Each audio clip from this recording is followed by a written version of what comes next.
me when I be.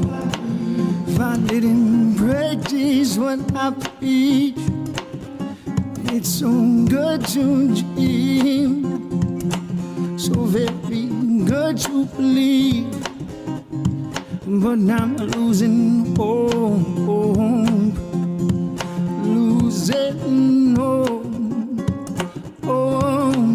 and it's the simplest things, oh, they so easily escape.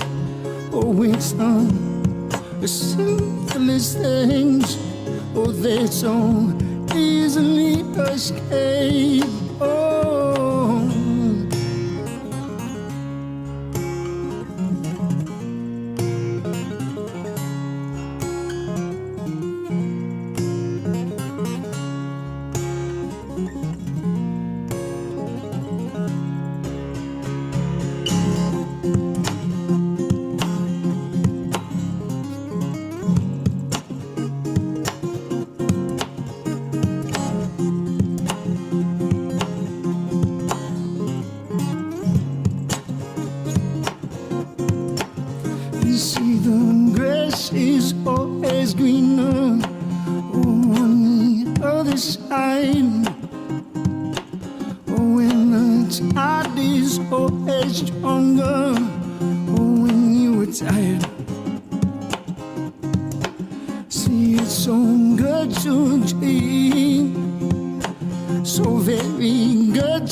Good morning, everyone. Welcome to First Unitarian Congregation of Ottawa. My name is Mary, and I'm delighted to be your worship associate this morning. Whether you are taking part in this worship celebration from your home or wherever else you may be, whenever you may log on, you are welcome here. We acknowledge that our FirstU campus is located on traditional, unsurrendered, and unceded Algonquin and Anishinaabe territory, and that the work of reconciliation is a responsibility of our congregation and of all Canadians. Our goal is to educate ourselves and all who have ears to hear, to be of service to those who are at risk, and to advocate for justice. And to quote from Jan Andrews at a recent town hall, "We still have much to do to repair our damaged relationships with our Indigenous neighbors." And Jan continues, "I am hopeful that the Ajashki Project and our potential partnership with an Indigenous housing group will lead us down a good path towards healing those relationships in community." Do take care and take advantage of online opportunities at FirstU to stay in touch during this protracted pandemic. If you are new to FirstU and would like to learn more about us, please contact us through our email at welcome@firstunitarianottawa.ca. And if you are right here in Worship Hall with us this morning and you would like more information about FirstU, it is available at the welcome table at the back of the pews, and today we have Kate there to help you. And now here is Carl from our board with announcements for today. Carl?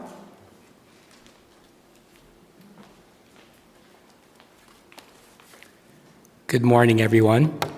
The board met on Wednesday, and we're looking into buying a heat pump so that it'll be cooler in the fellowship hall here in Worship Hall.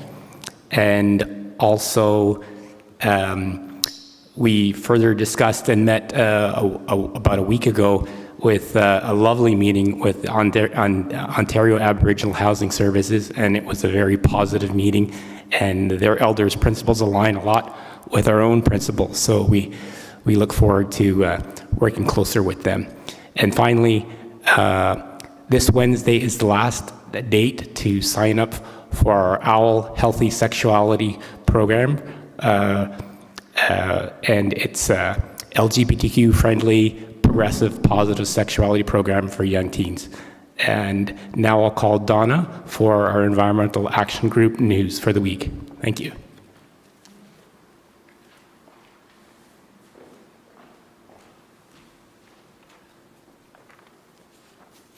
Thanks, Carl. So good morning, everybody. And it may not feel like it, but you know what? Tuesday's the first day of summer. And spiritually, the summer solstice is a time to transition from a spring of work and action to a summer of nourishment and abundance.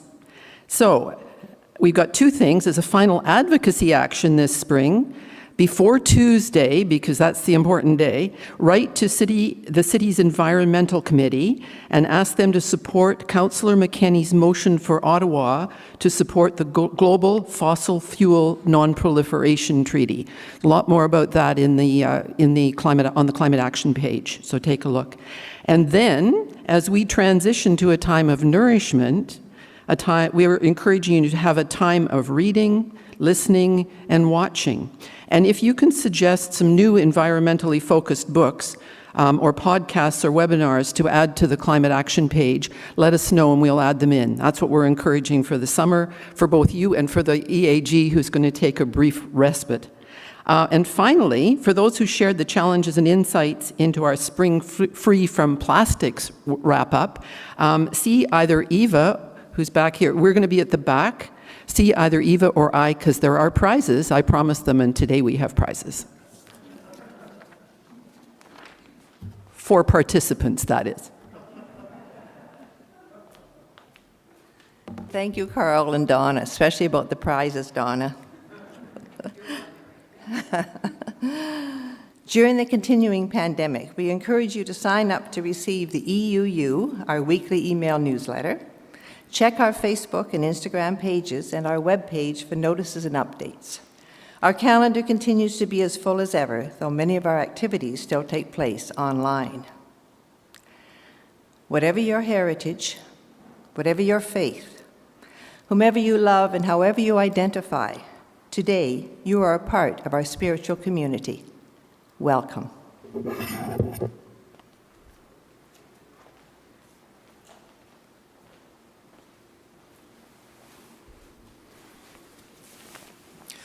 Bonjour, mes amis. Welcome everyone to our weekly worship service from Fellowship Hall, to those here and everyone watching wherever and whenever you may be. And happy Father's Day. Will the people who have engaged in fathering at some point in your life, in a definition I will not get into this morning, will you please rise? Happy Father's Day, each and every one of you. As I was driving here this morning, a CBC radio announcer was thanking all fathers and ended with the line, "You still have to do the dishes." I'll leave that to you. But thank you for bringing more love and wisdom into the world. I'm the Reverend Eric Meter, this congregation's lead pastor, and this morning we are honored to welcome among us the Elder Albert Dumont. Welcome again, Albert. I know you are no stranger to this building. We look forward to deeply listening to what he has to share with us today. From Algonquin territory, Albert is a poet, playwright, and storyteller, an activist, and an elder in and beyond his community. Last year, in April, he began a 2-year stint as Ottawa's English-language Poet Laureate. And Albert Dumont, I hope he does not mind my saying, I understand he is also a mentor to Keoki White Duck, the lead food warrior in the Ajaski Food Security Project and garden we host. Elder Dumont, welcome. Welcome. And now we will light our chalice this morning to these words by Suzelle Lynch. The flame we kindle in the chalice of faith holds blessings of warmth and light and life-giving energy. It shines forth both a beacon to guide us all home. It lights up our longings to connect and to share. It possesses the power to shape a world where equality and compassion reign supreme. May this warmth and light and life-giving energy celebrate the blessings we have known and help us extend them in hands and hearts that offer these blessings to all.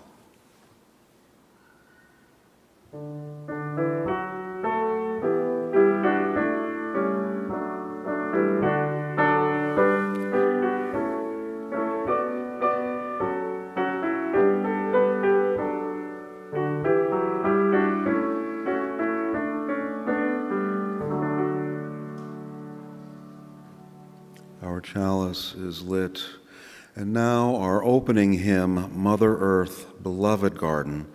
For those in Worship Hall, new instructions this morning, please feel free to sing along.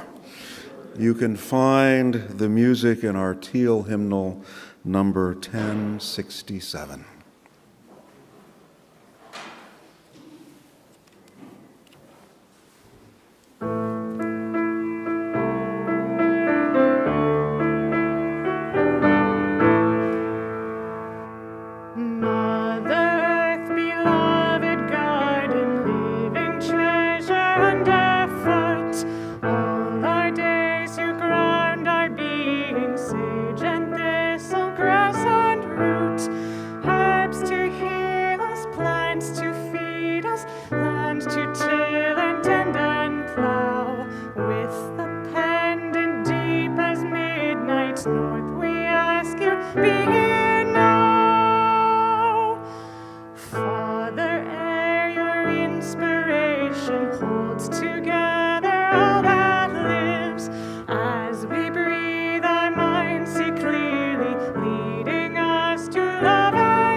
In our hearts your warmth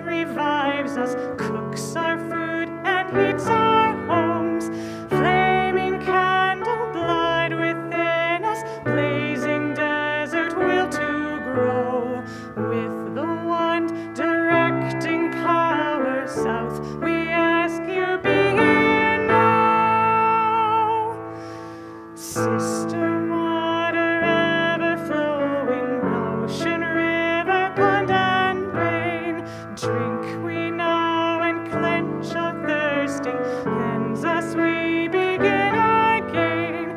Mist and ice, a host of changes, all that courage will allow. With the cup, the holy chalice, west we ask you, be here now.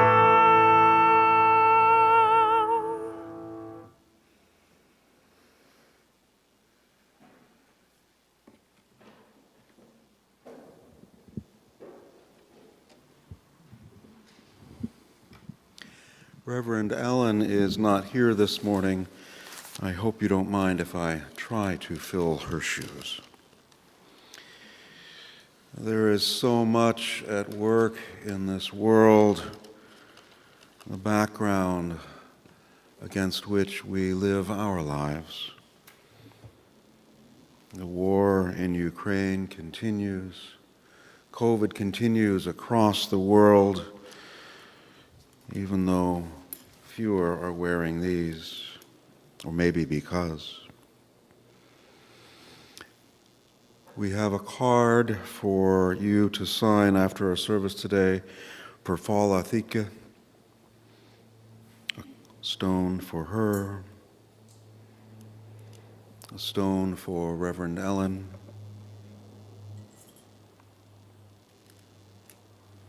and a stone for all the joys and sorrows held amongst us in the silent sanctuaries of our hearts.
Albert Dumont, whose spirit name is Oshkinoden, which means south wind, is a well-known and respected Algonquin poet, artist, activist, and spiritual guide.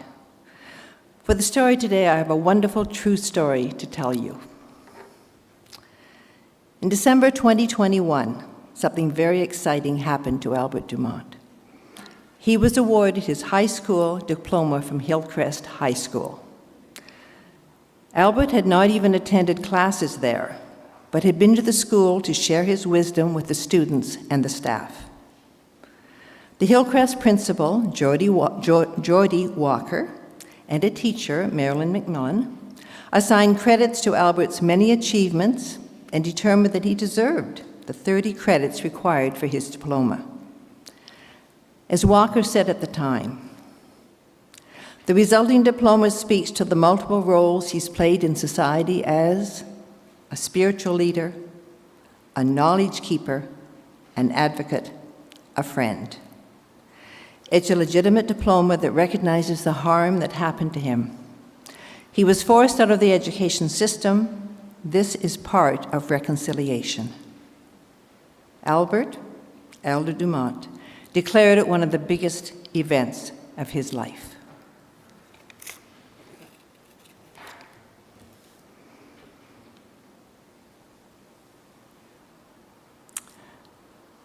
Knowing that Albert Dumont has 3 daughters and 5 grandchildren, we feel the following 2 passages to be read by his friend Anita are very appropriate for today, Father's Day. Anita?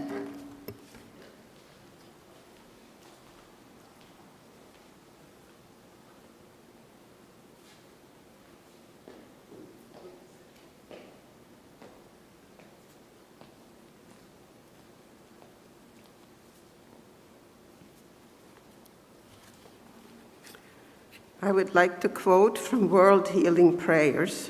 The following are the quotes and inspirations. Treat the earth well. We do not inherit the earth from our ancestors. We borrow it from our children. You must teach your children that the ground beneath their feet is the ashes of our grandfathers, so that they will respect the land. Tell your children that the earth is rich with the lives of our kin. Teach your children what we have taught our children, that the earth is our mother. Whatever befalls the earth befalls the sons of the earth. If men spit upon the ground, they spit upon themselves. This we know. The earth does not belong to man. Man belongs to the earth. This we know, all things are connected like the blood which unites one family. All things are connected.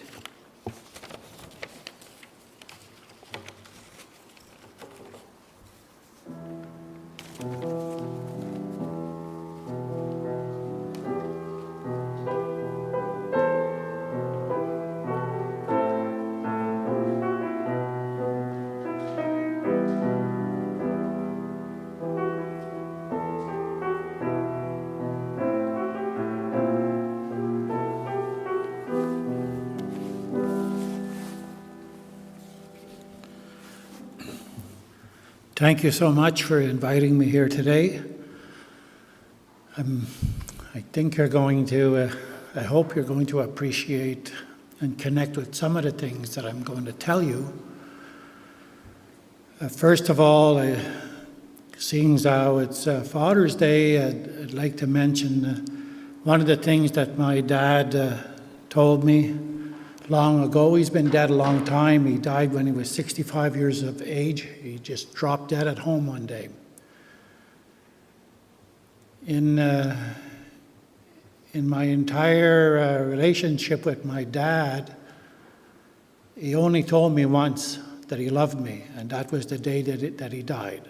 You know, one of my brothers and I had been up to the house to help him do some chores, because they had just moved to a new home. And as I was leaving the house, he said, Albert, and I stopped, and he walked up to me and he gave me a hug. And he said, I love you. So I knew something was going to happen. And 4 hours later, I got a call that he was dead of a massive heart attack. One of the things that he told me, though, was that he said, if you ever go into a strange forest, if you're going in there to hunt or search for medicines, or berries or whatever, he said, you walk into that strange forest for a couple of 100 feet, and you turn around and you take note of a landmark, maybe a big pine tree or whatever. You go in further and you turn around, you take note of another landmark. And you keep note of those landmarks until after you're finished your hunting or whatever it is that you went to the forest floor, and then you'll be able to find your way out. And that was his advice to me if ever I was actually in a strange forest. But I thought about it later in life, and I realized that it's a good idea for you personally to turn around and see what you've been up to in the last year?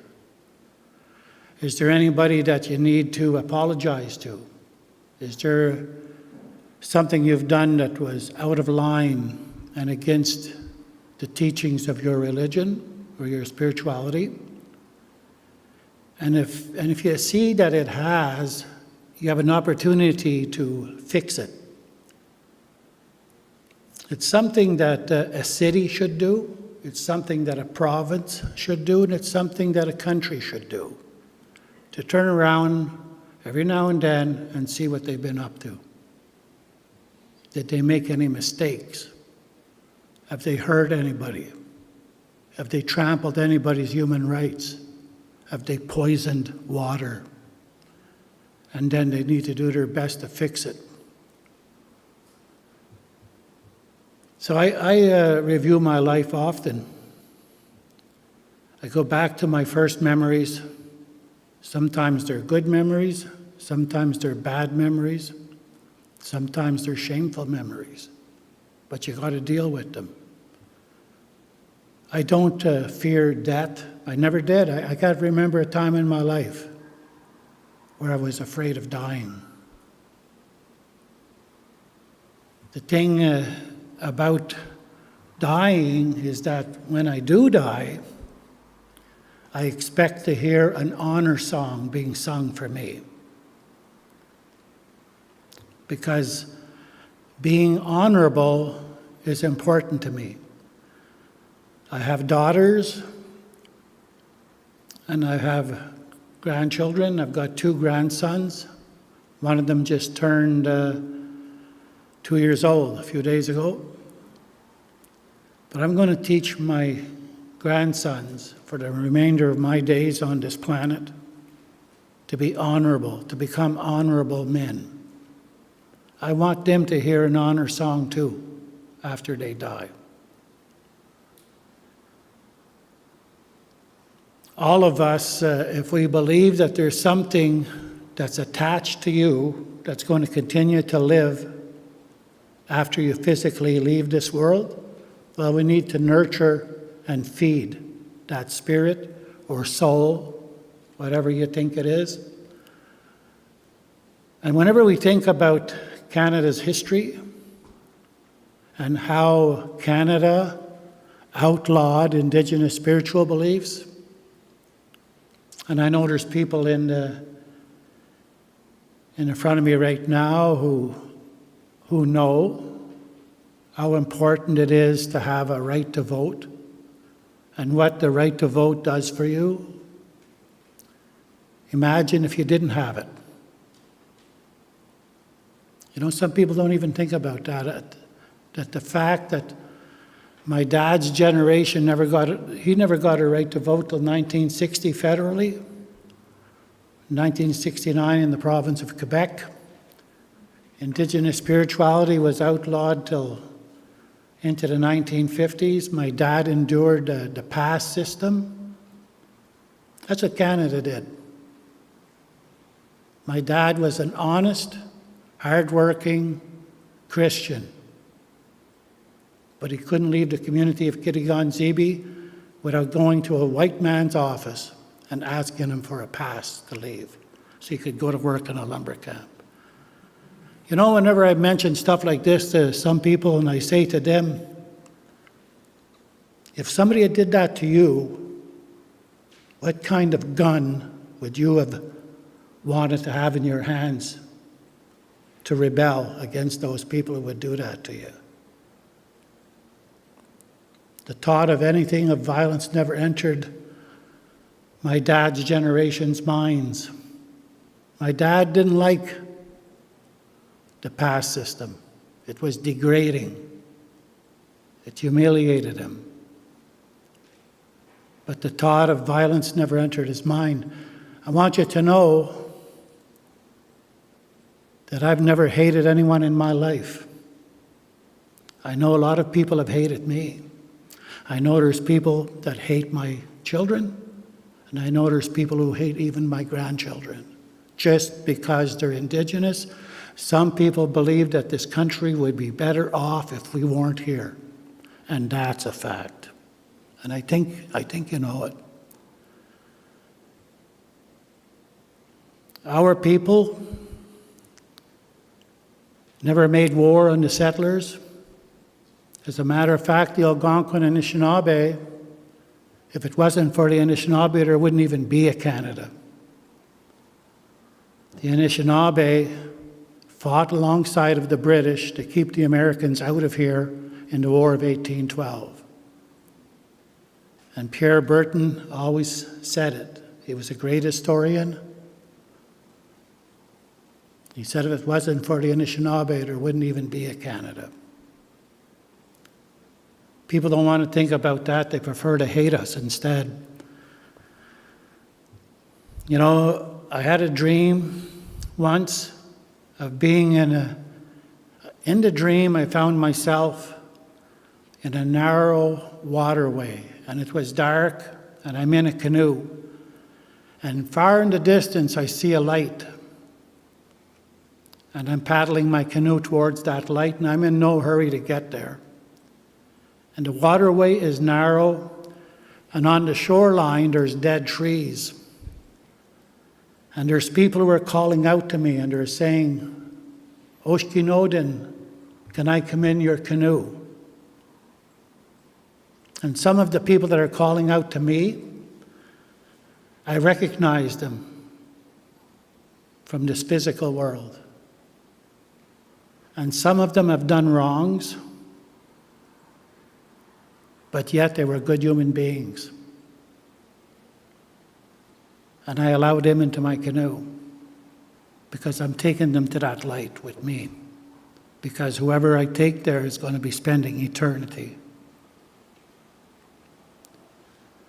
There's some people who are calling out to me to take them in my canoe, but they've been pretty evil. They trampled human rights, and they didn't care about the health and well-being of all our relations, all the things we need to be alive and well on this planet. I don't allow them in my canoe. You know, it could be that maybe I'll be one of the people that's on the shoreline calling out to somebody else, can I get in your canoe? You've got to be careful who you're bringing to that place. Seriously. You know, when it comes to the canoe and about Indigenous spiritual beliefs, just in recent years, I heard some racist parole board members. These are people who decide whether an inmate gets parole or not.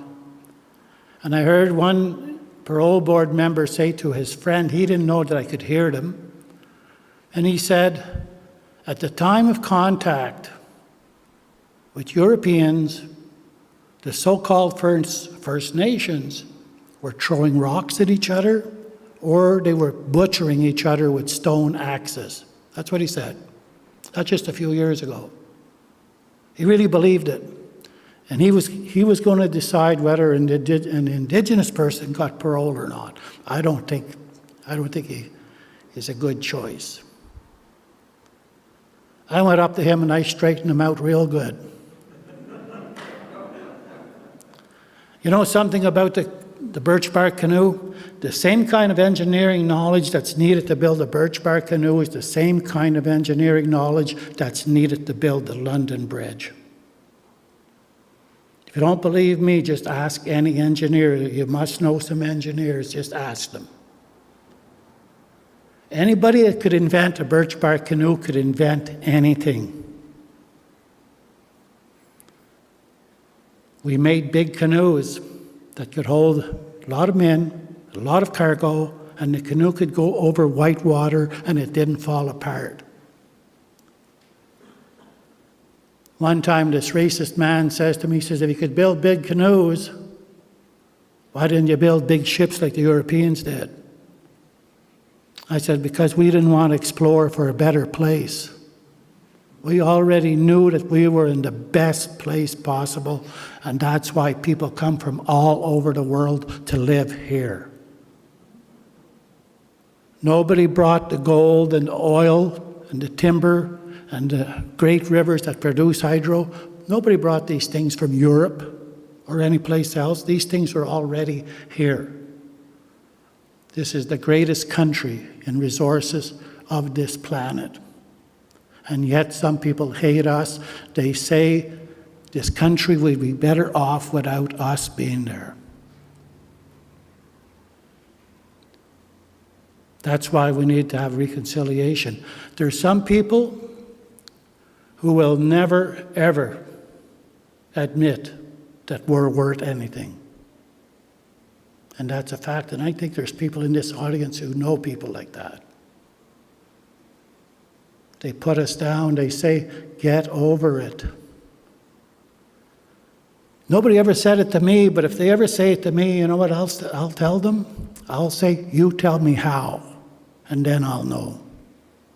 How do you get over the debt of thousands and thousands and thousands of innocent children dying in residential schools? I don't know how to do it, so I need somebody to tell me how to do it. I don't know, maybe there's somebody in this audience right now who can tell me how do you get over it. If there is, I wish you'd stand up and tell me. Because I'll never get over it. I'll never get over it. And you know, when I've talked about that canoe, those people who say get over it, they're not going to be there in that eternal place where I'm going. I don't want them there. Let them go to their own place. Indigenous spirituality was outlawed, and there's a reason why it was, because it was beautiful and powerful. Some people in the audience know that over 31 years ago,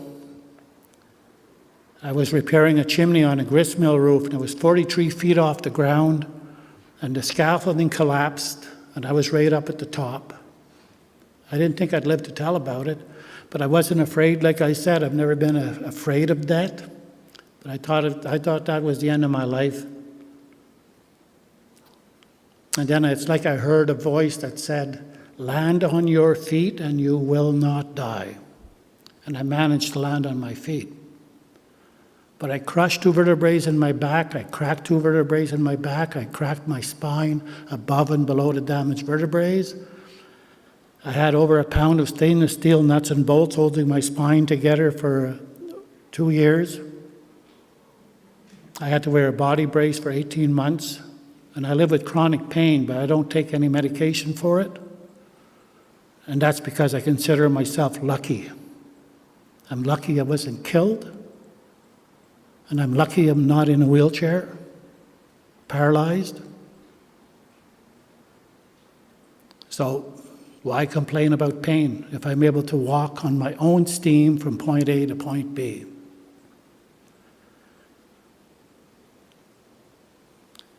Emotional pain is what it is, and that's the greatest pain there is.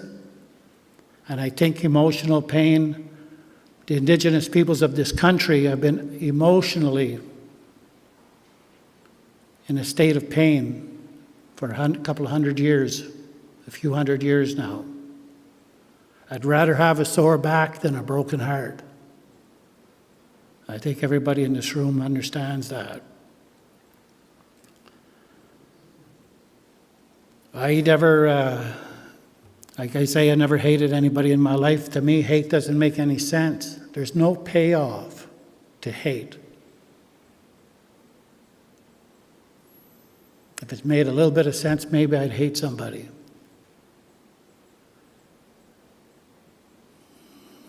We think about a beautiful day like this, and we think about the strawberry moon and about how people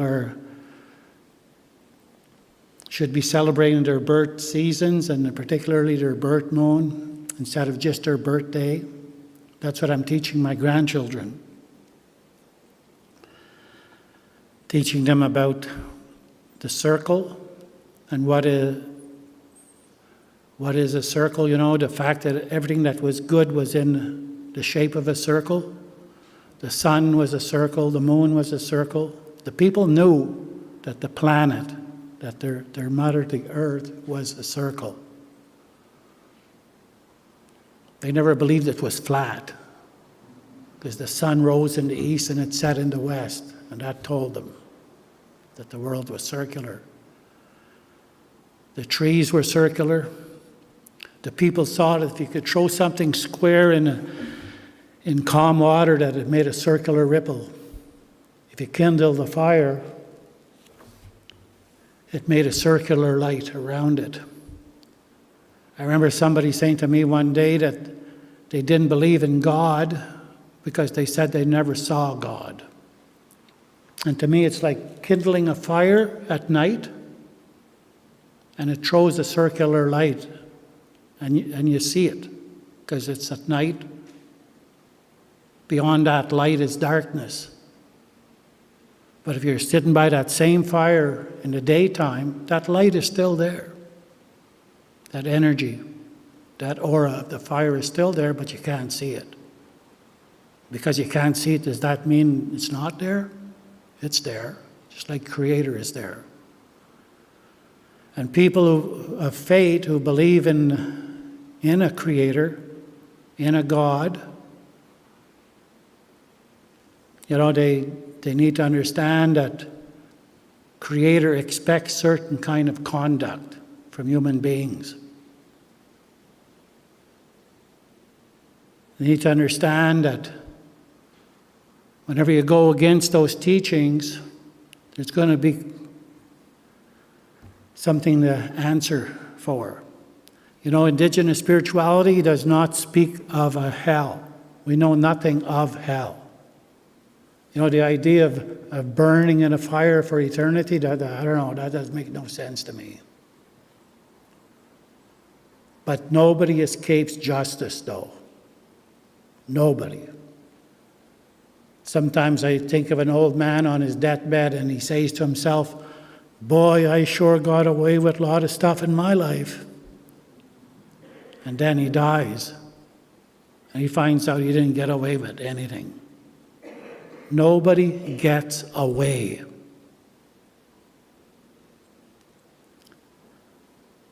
I did a talk one time for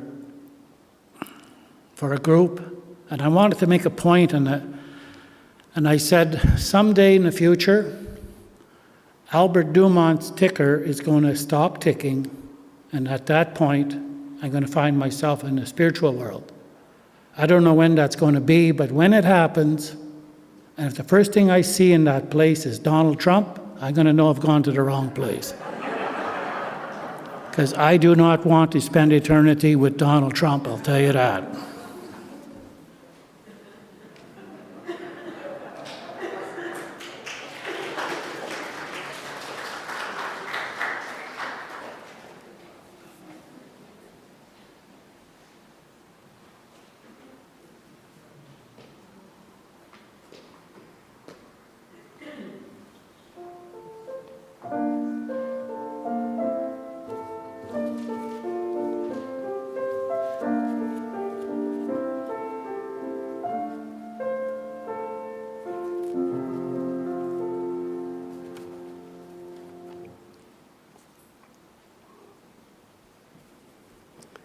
Dear Albert, you've had a long life, and earlier you were a very angry man.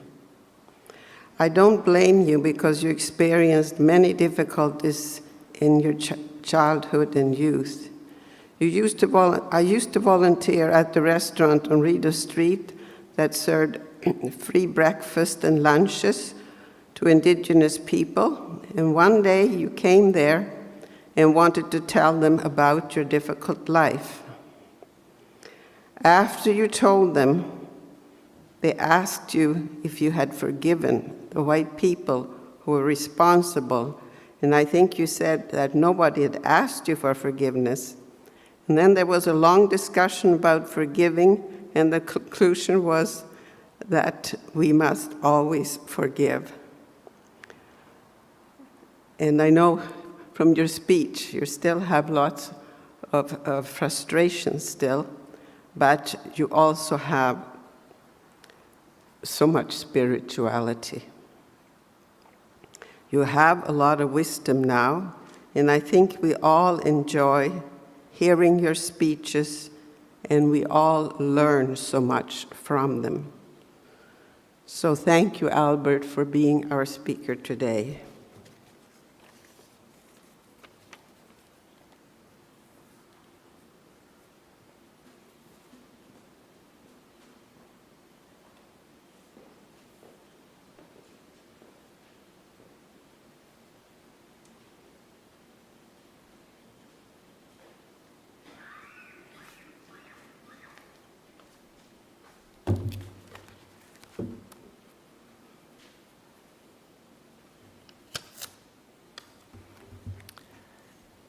Thank you to Albert, and thank you to Anita. I think we have a very real view of the way things are, and very realistic view, and thank you both. Thank you for joining us this morning at First Unitarian Congregation of Ottawa. This congregation has a long history of care, vitality, and bringing people together to move the arc of justice forward. Whether you are here in Worship Hall or anywhere else at all, you are part of this community. Now, in honor of National Indigenous Peoples Sunday, June 19th this year, all unidentified donations in the offering baskets will be forwarded to an Indigenous organization with an outstanding reputation. It is called INDspire, INDSPIRE.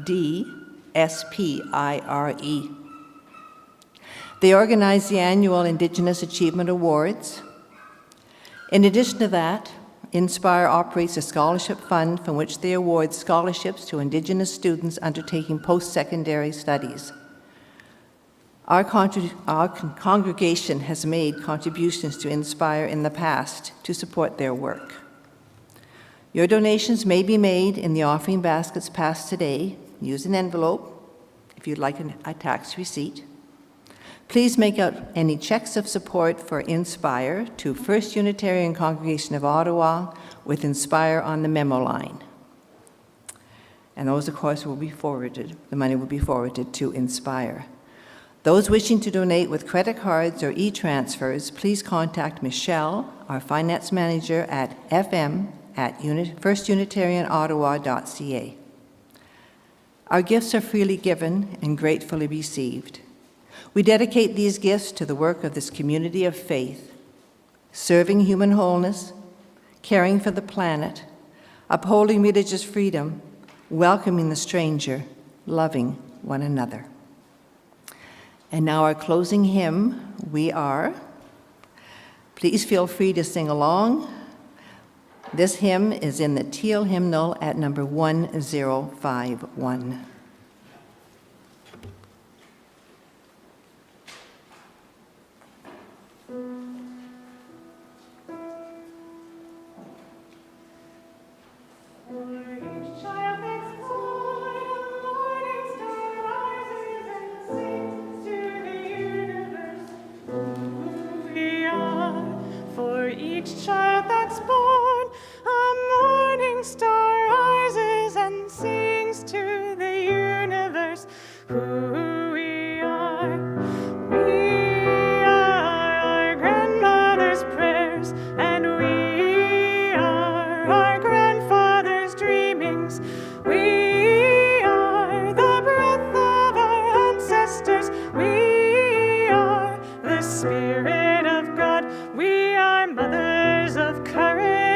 Fathers of time, we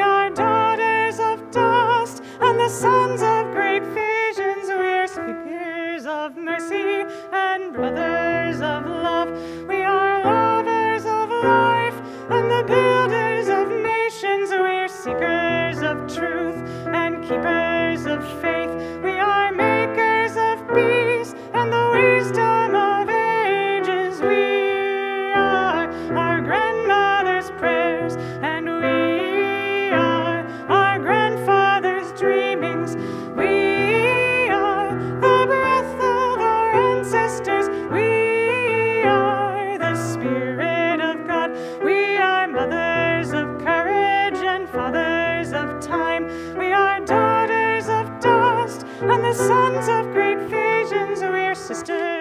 of mercy and brothers of love. We are lovers of life and the builders of nations. We are seekers of truth and keepers of faith.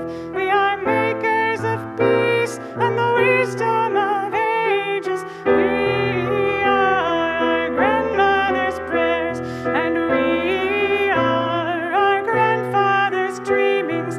We are the breath of our ancestors. We are the Spirit of God. For each child that's born, a morning star rises and sings to the universe who we are.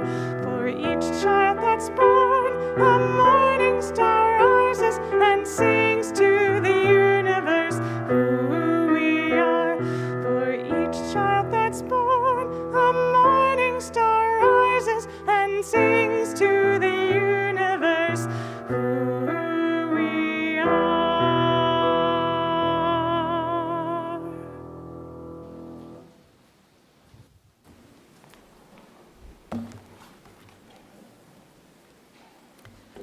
Before we begin to close this time of worship and reflection, a reminder that our online hospitality hour will begin at 11:30. For any who would like to, we will have an internet link set up in the lounge.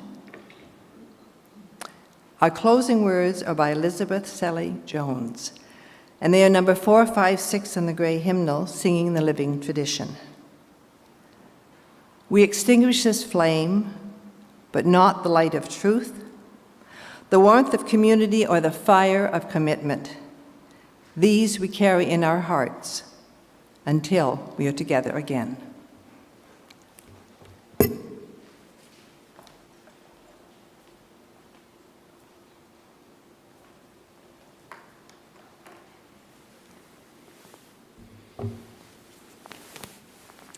Our chalice is extinguished. Jen, would you bless us once again?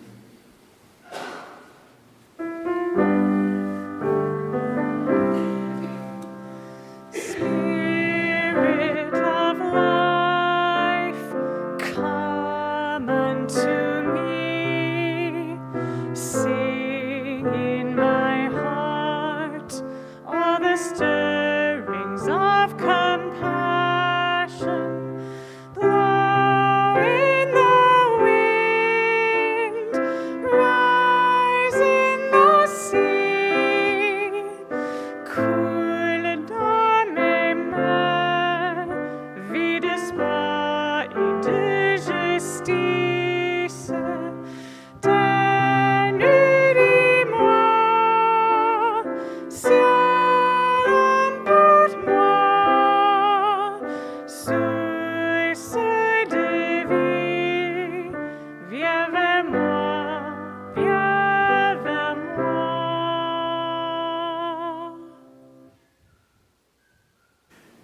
If you will, raise your hands to one another and those beyond the walls of this worship hall. As we prepare now to leave this space, may our hearts remain open and our minds remain clear. We are people of both reason and heart, of both memory and hope. May we also always remain people of love, providing a place in this world for our spirit, a place that can perhaps best be called home. And now, as we return to the challenge of helping the world come alive in love, let me say, go in peace, my friends. Go in peace, and may what we do be worthy of honor songs sung in our memory. Goodbye. And now our postlude.